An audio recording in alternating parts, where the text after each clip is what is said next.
Bueno, quiero daros las gracias por este privilegio que tengo de estar con vosotros, con vosotras. Es un privilegio, siempre es un privilegio.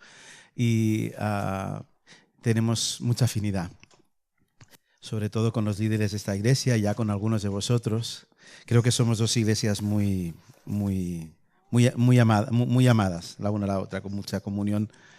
Y espero que en el futuro esto vaya increciendo. Traigo los saludos de la iglesia de Vilafranca y del Vendrell. Y nada, es un privilegio siempre compartir. Siempre es una alegría cuando me invitasteis. Aunque no puedo negar que siempre estás un poquito más nervioso cuando te vas de casa, pero es una alegría. Siempre, especialmente con estas iglesias tan así. Bien, había un grumete al que le encantaba andar colgándose por todos los palos y cabos del galeón en el que viajaba y en el que vivía. Un galeón, recordemos que eran aquellos barcos antiguos, así como la Niña de Santa María, pues algo parecido, que está lleno de cuerdas y lleno de cables. Bien, resulta que el chico, siguiendo a un monito que llevaban a bordo, subió a lo más alto del mástil mayor, superando incluso aquella pequeña plataforma que hay llegando a la punta del mástil, ¿no? Todos recordáis que en el gran mástil hay como una plataforma que es como si fuera una mesa del comedor, redonda, que es donde ellos se subían para vigilar y tal. Muy bien. El niño, al verse ahí arriba, una vez ya había subido siguiendo al monito, resulta que cogió miedo y quedó agarrado con mucha fuerza de aquel póster, el cual se movía de un lado de un lado al otro, porque el mar estaba como muy enfadado aquel día. Había una mar tremenda. Y el niño se vio incapaz de bajar por el lugar por el que había venido. Lo intentaba, pero esa pequeña plataforma lo hacía muy difícil. Si alguno de vosotros habéis escalado en alguna ocasión o habéis subido un monte así un poco escarpado, os habréis dado cuenta que subir es fácil, lo complicado es luego bajar, ¿no? Esto le pasaba al niño, ¿no? Cada vez lo intentaba, estaba a punto de caer sobre la eslora del barco y claro, esto le mataría.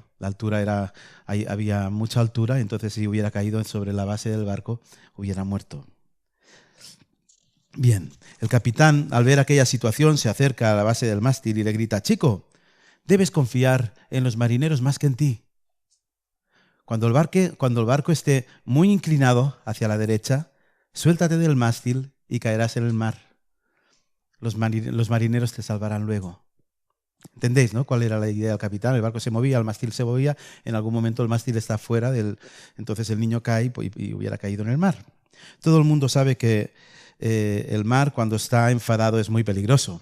Y allí había grandes olas. El chico intentó una y otra vez bajar por sus propios medios, pero no había forma. Tenía tanto temor que se quedó colapsado, hasta el punto en que el agotamiento cada vez iba en aumento, cada vez tenía menos fuerzas. Tan agotado estaba que en uno de esos movimientos repentinos del barco, cuando más inclinado estaba hacia el lado derecho, el chico sencillamente se rindió y se soltó del mástil al que tanto se aferraba, por haberse quedado sin fuerzas, cayendo al agua como un trapo. Se rindió y se soltó, sin esperanza de poder seguir viviendo. No le sirvió aquel mástil para salvar su vida, tampoco sus jóvenes pero fuertes brazos. No le sirvió su inteligencia ni su destreza. Solo le sirvió en aquel momento el darse cuenta de que no podía hacer nada por él mismo. Era el ser más vulnerable. Pues fue entonces cuando, al rendirse a sí mismo, lo dio todo por perdido y se soltó, salvando así su vida de alguna forma. No pudo ser casualidad que se soltara en el momento preciso en el que tenía el mar debajo. Para algunos pudiera ser casualidad, para nosotros soberanía.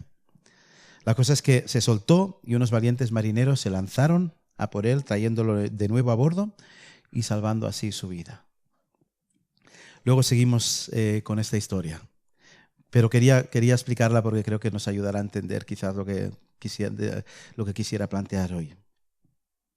Vamos al texto sobre el cual vamos a estar comentando en Romanos, en el capítulo 8, versículos 28 al 30, si me acompañáis, solo que esta predicación no va a ser tanto una predicación expositiva, va a ser más bien una predicación temática. Pero vamos a Romanos, capítulo 8, a partir del 28.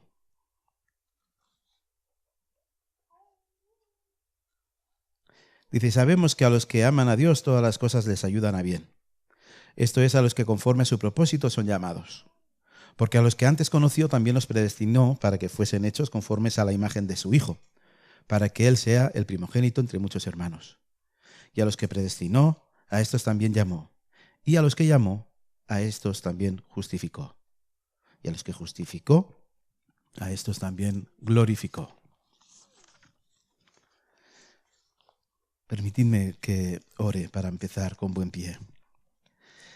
Padre, gracias por este tiempo maravilloso y por tus verdades sobre todo, Señor. Gracias por lo que tú eres en nuestra vida, por lo que vas a hacer en la vida de muchos que quizás no te conocen, Señor. Especialmente por esto te pido, Señor. Gracias, Señor, por el privilegio de hablar de tus maravillas y por tu pueblo que te escucha, Señor. Gracias por las cosas que has trabajado en mi corazón, las cosas que has cambiado por el estudio sobre este tema precioso de la justificación. Gracias, Señor. Bendice este tiempo. Apártame del medio para ponerte tú, Señor.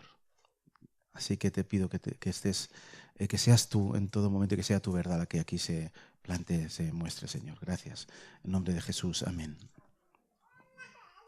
Entonces hoy hablamos de justificación. A mí me soltaban estas palabrotas yo cuando empecé, cuando el Señor me entró en mi vida y dijo, y justificación, y expiación, y tanta asiación, que me desesperaba. Además, yo que soy medio disléxico me liaba con tantas palabrejas estas extrañas, ¿no? Quisiera que hoy quedara bien claro de lo que estamos hablando, porque es algo maravilloso en realidad. ¿Qué tiene que ver con nosotros? ¿Qué significa exactamente? ¿Qué tiene que ver con Dios Padre y con Cristo? ¿Qué papeles juegan? Todos sabemos que el Evangelio son esas buenas noticias de salvación. Nos invitan a confiar en Cristo para que nuestros pecados nos sean perdonados, ¿verdad? Y volver a tener de nuevo una relación que se había estropeado con Dios.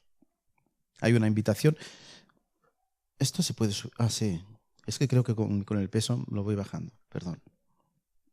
Hay una invitación para todo futuro creyente y es porque hemos sido regenerados que aceptamos la invitación del Evangelio. Entendemos esto, ¿verdad? Para los niños, regenerar significa hacer de nuevo, haber sido hechos de nuevo. Queremos cosas nuevas, al haber sido hechos de nuevo, queremos cosas nuevas que antes rechazábamos, como por ejemplo es el Evangelio, el mismo Evangelio. Y por eso respondemos en positivo al Evangelio cuando llevábamos quizás toda una vida respondiendo en negativo, rechazando el Evangelio. Ahora bien, por nuestra parte está hecho. Quiero decir que en la conversión hay un papel por nuestra parte y un papel, evidentemente, por parte de Dios.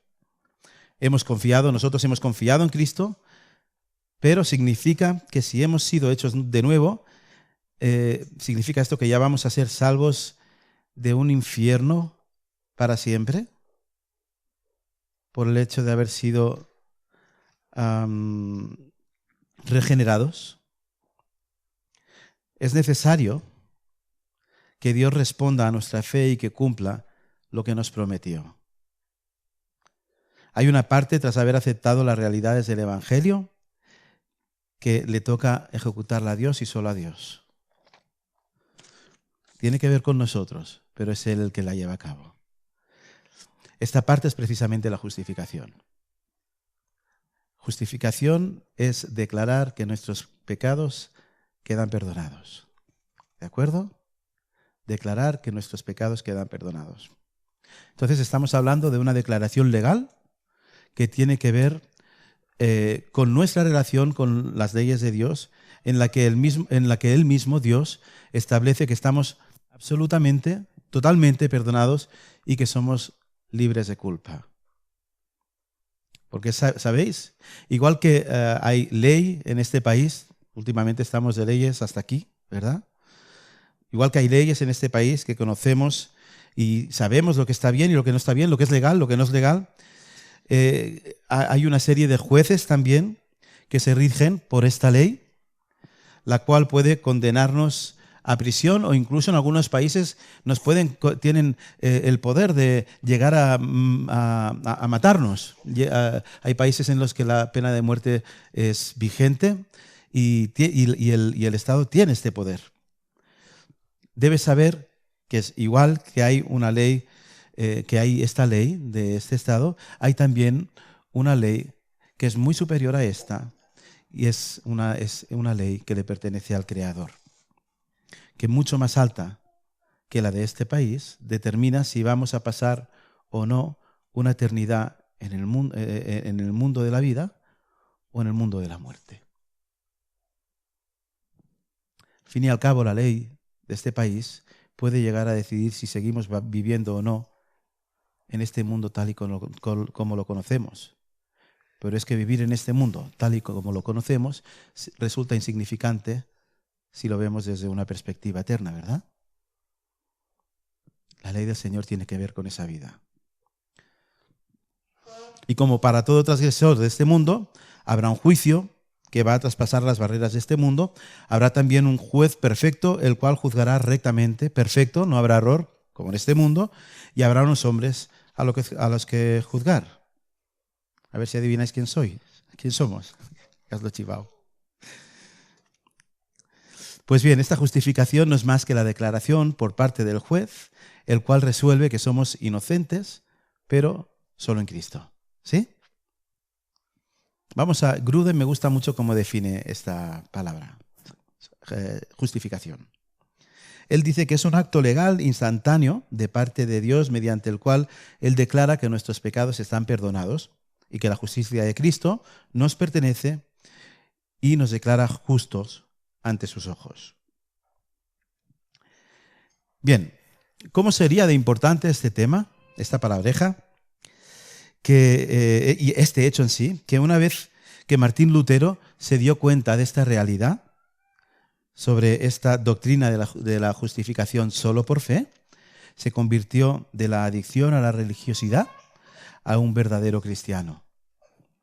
De hecho, este tema podríamos decir que es el asunto principal de la Reforma, pues los católicos tienen un concepto muy distinto, que luego ya trataré de aclarar para que nos ayude a entender. Pues un entendimiento correcto de esta doctrina es fundamental. Es precisamente lo que marca la diferencia entre una salvación por obras o una salvación solo por gracia, por medio de la fe. Vamos a ver algo más de esto.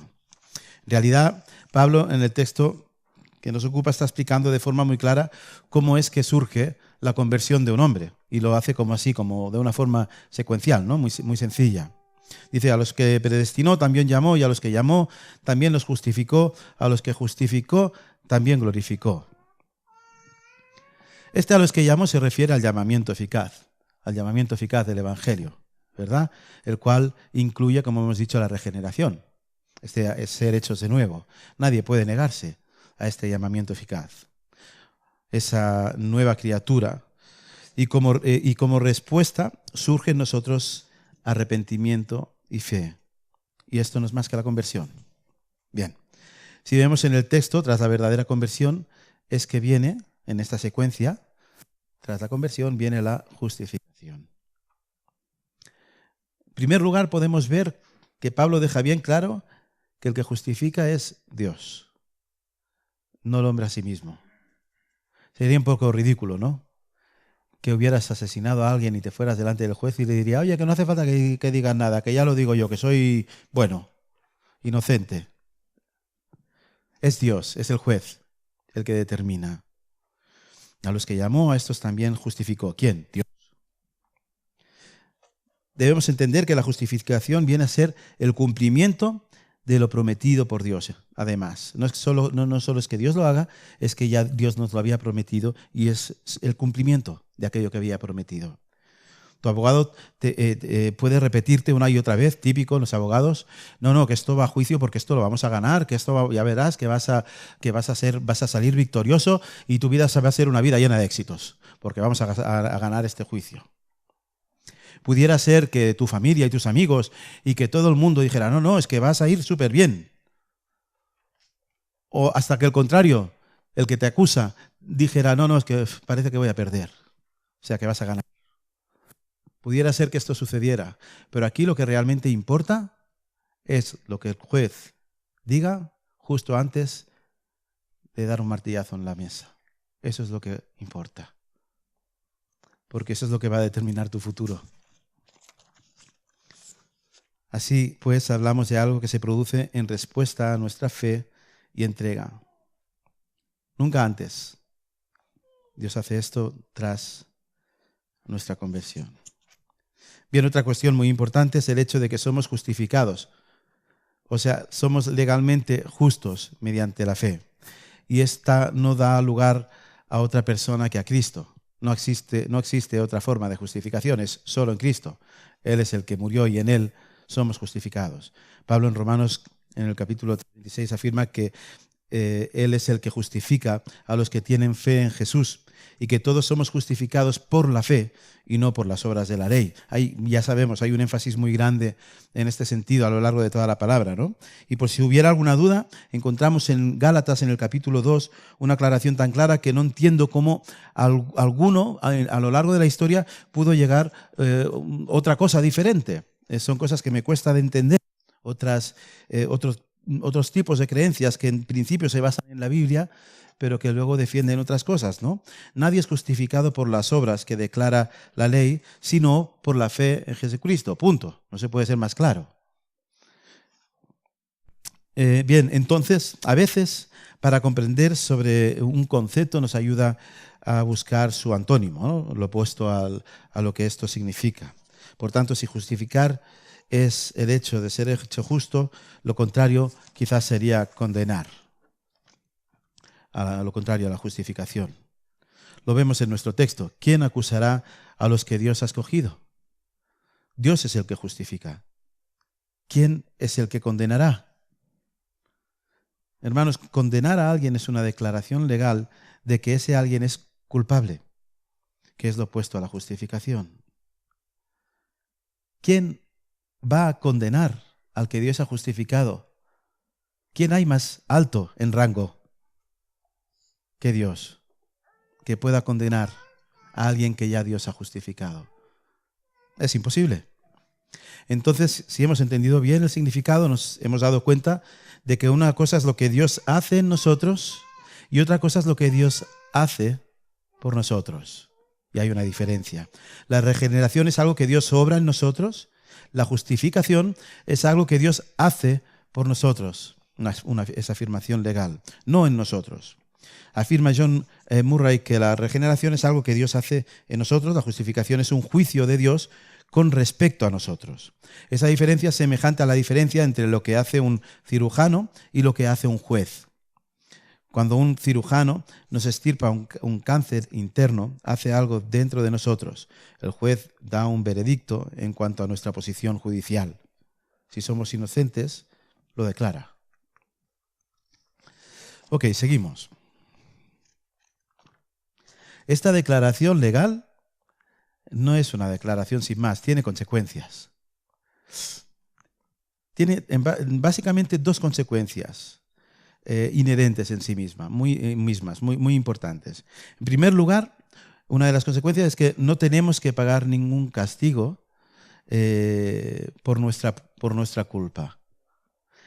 Una persona, aunque esté en prisión preventiva, desde el preciso momento en que el martillazo suena en la mesa, si ha sido declarado libre, en ese momento es libre.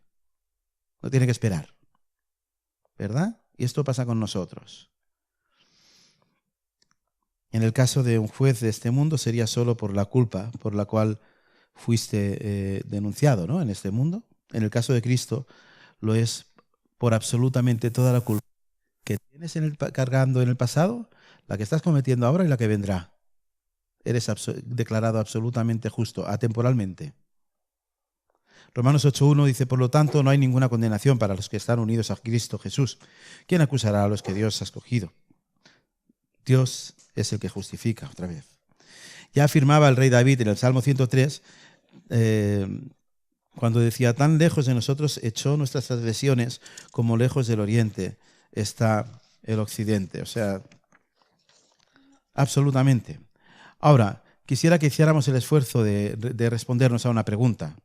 ¿Creéis que si Dios declarara solo que estamos perdonados de nuestros pecados, el problema estaría definitivamente resuelto?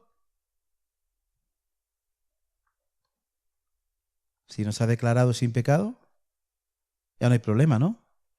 ¿O cómo es? Es que en mi congregación siempre me dicen, es que Gaby, siempre intentas engañarnos para obligarnos a pensar. ¿Creéis que si Dios declarara solo que estamos perdonados en nuestros pecados, el problema estaría resuelto? ¿Estaríamos una eternidad en el cielo por ello? Quiero decir, borrando Dios nuestras culpas por todo el pecado hecho y por hacer, ¿esto sería suficiente? No, hay muchos no, ¿eh? Muy bien. No, no sería suficiente. Hombre, pero el problema no era el pecado, sí. Pero entonces, si hemos sido perdonados, ya no hay pecado. Sí. ¿Pero esto es suficiente? No. ¿Por qué? Porque el hecho de que Dios nos haga inocentes no implica que nos haga buenos. Estaríamos en una situación neutral. Está bien, no estaríamos en negativo, pero tampoco estaríamos en positivo. Estaríamos como en el punto cero. Y lo que Dios requiere es un positivo. Lo que el cielo requiere es un positivo, no un neutral. No es suficiente. Entonces, si Dios solo nos declara no culpables, nos estaría declarando no nos estaría, perdón, repito, si Dios solo nos declarara no culpables, no nos estaría declarando justos, porque justo no es aquel que no hace nada malo o nada bueno. Justo es aquel que hace justicia y para ello hay que andar justamente. Y dime, ¿cuándo antes o después de tu conversión vas a andar por ti mismo absolutamente de forma justa? Jamás. Entonces lo tenemos claro, ¿no? Antes de tu conversión, nada de lo que hiciste fue justo. Y tras tu conversión, cada vez eres más justo, pero jamás absolutamente justo. Y jamás justo por tu propia justicia. De estar en este estado neutral, estaríamos en el mismo estado que estuvieron Adán y Eva antes de haber pecado. Y hermanos, esa fiesta no les duró demasiado, ¿eh? Enseguida pincharon. Por ello necesitamos salir de la neutralidad y movernos a un punto de justicia positiva delante de Dios.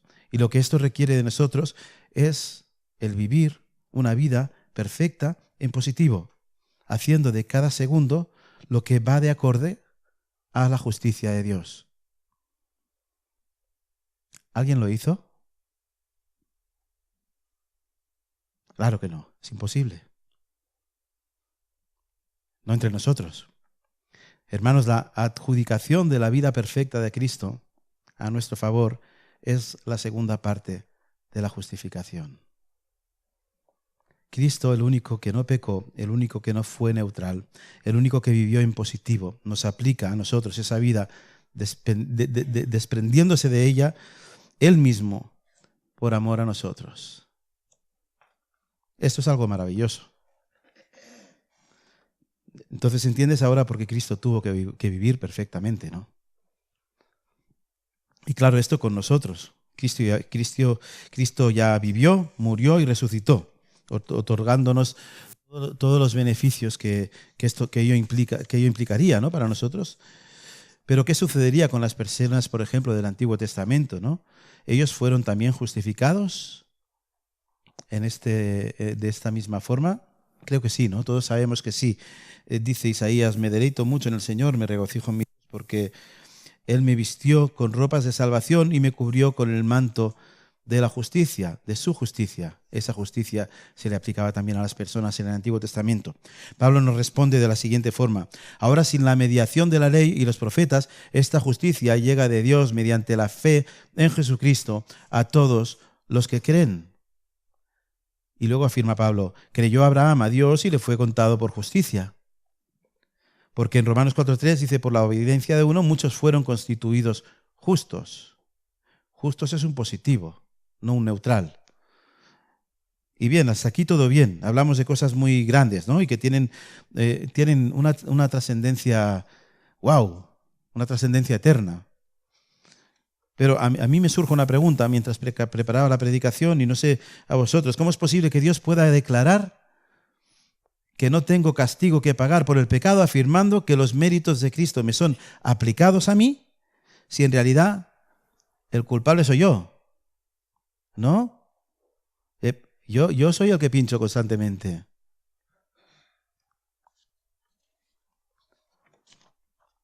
Esto es puede parecer un poco una chapuza, ¿no? ¿Acaso no es esto una aparente injusticia? ¿No habéis pensado en ello? Sí, ¿no? ¿Podemos entender este tema?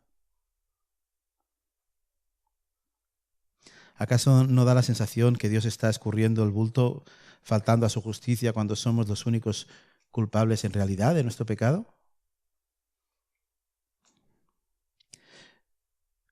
Bueno, en primer lugar, tenemos que afirmar que Dios sabe perfectamente que somos lo que somos. No es que se engañe a sí mismo negándose a ver la realidad de lo que somos, justos en Cristo. Eso haría de un Dios perfecto un Dios necio en realidad. No querer ver la realidad, ¿no?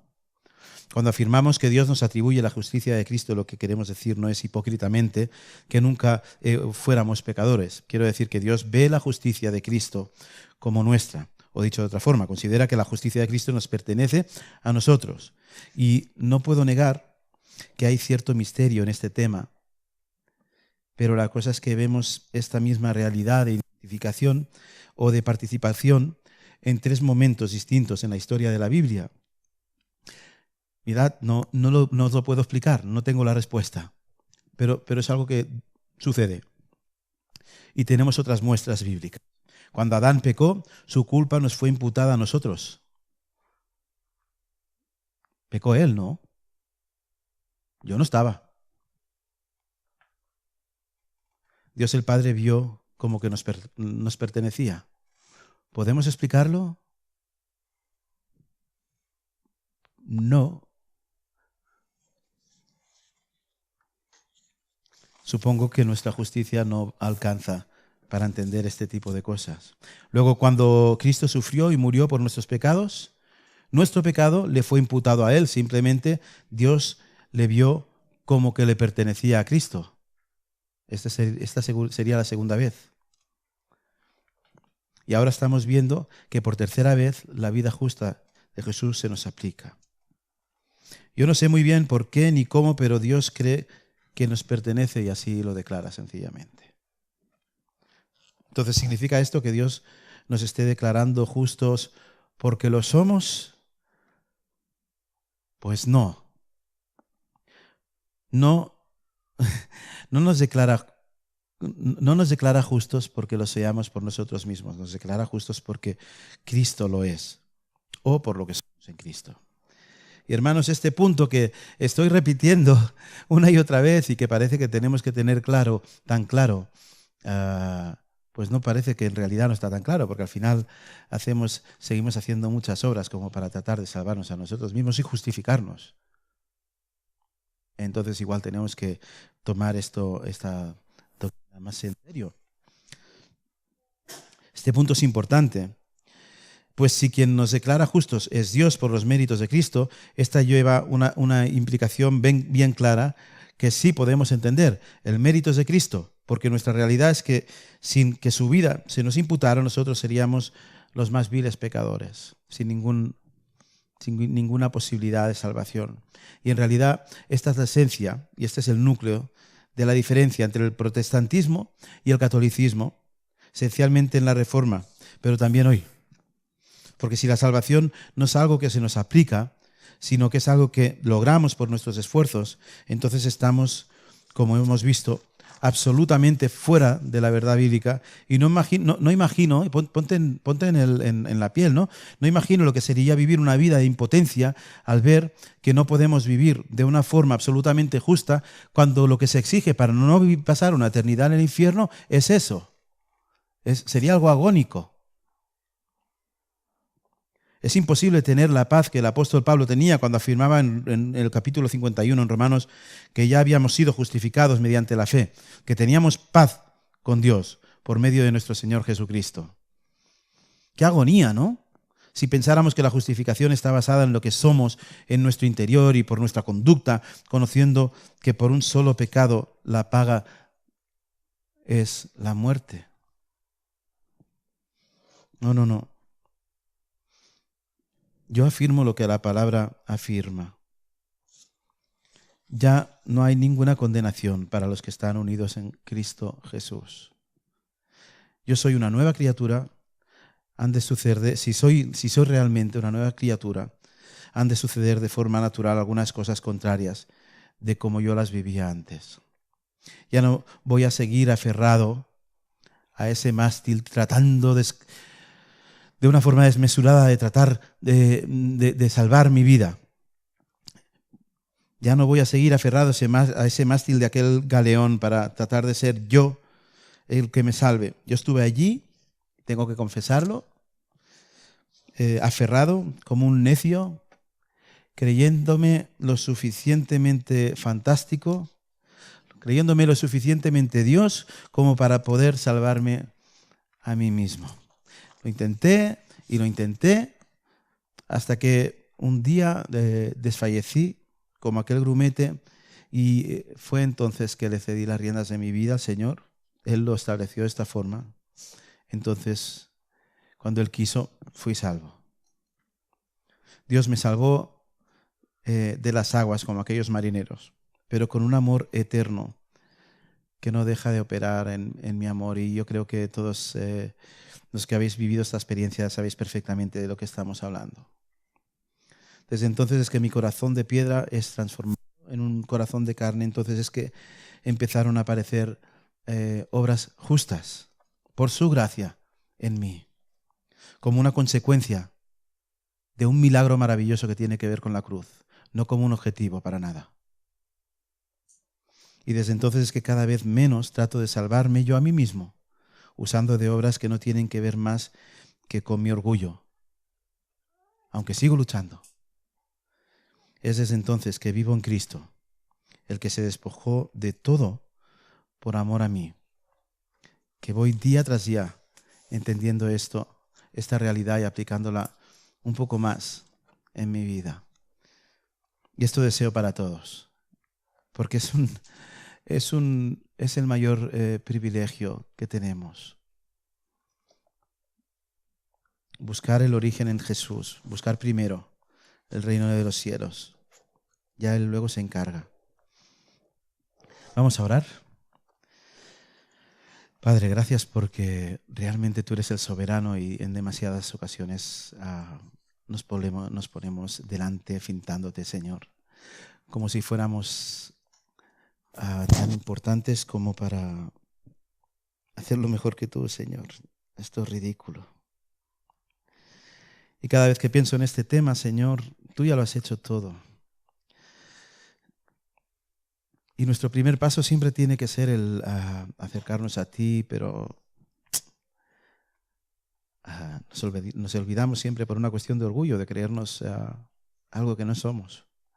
Y te quiero pedir perdón por eso, Señor, y porque seguimos luchando con eso, Señor, y te quiero pedir perdón y te quiero dar las gracias, Señor, por ese martillazo, por esa declaración preciosa, Señor. Que la verdad es que tras haber estudiado todo esto, Señor, sigo sin entenderla. No entiendo, Señor, cómo puedes atribuirme la justicia de alguien tan precioso como Jesús a alguien como yo, Señor. Esto yo no lo entiendo. Pero lo acepto, no tengo otra, Señor. Y lo que se deriva de eso, Señor, pues no son más que gracias, muchas gracias. Muchas gracias, Señor. Siempre, siempre, siempre gracias, Señor, por esta realidad. Sé que no lo merezco, Y tú has hecho esta barbaridad, Señor. Esta barbaridad preciosa de mandar a morir a tu propio Hijo, Señor. Dios muriendo por mí. Esto es increíble, Señor. Gracias, Señor, por eso.